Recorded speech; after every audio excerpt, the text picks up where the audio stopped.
they graduate. Yeah. Guys graduate, Yeah. and they go away.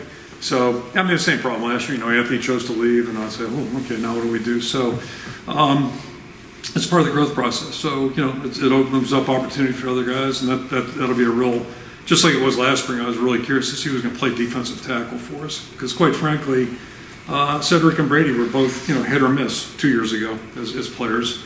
Last year, starting last spring, I mean, they both those guys had 15 good spring practices. So I came out of that feeling a lot better. I think all of us did.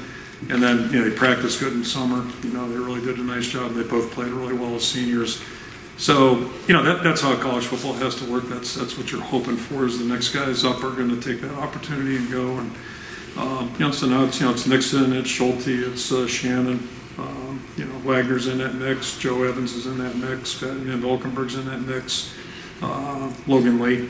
So we'll let all those guys get out there and compete. And, even in our meetings last week, we're not sure where they're going to fit, what the positions will be, but the goal is to come up with 4, then 5, then 6, kind of like the offensive line. If you can find 6, 7, 8 guys that can play and play well, then you got a shot. So that's going to be all the hard work that we got to do between now and next September.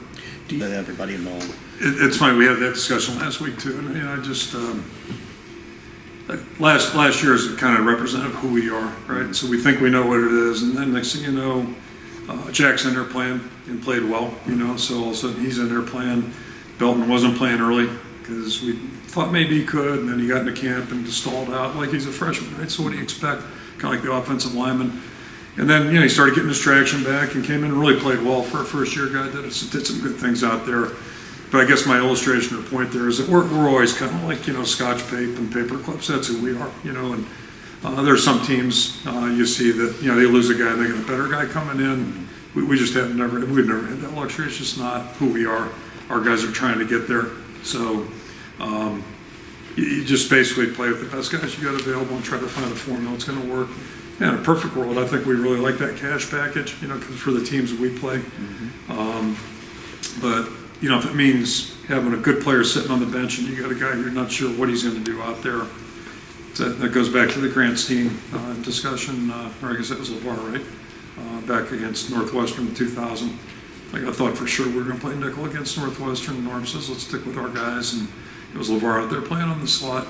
Our defense has changed a little bit since then, but my point is, why take a guy like LeVar off the field and put somebody out there who maybe wasn't as good or experienced, that type of deal. So, yeah, those are the discussions we're having all the time, but we can't just plug them in. We don't have another Worst sitting on the bench or another AJ, at least not that I'm aware of. Just won't pop them in there and play.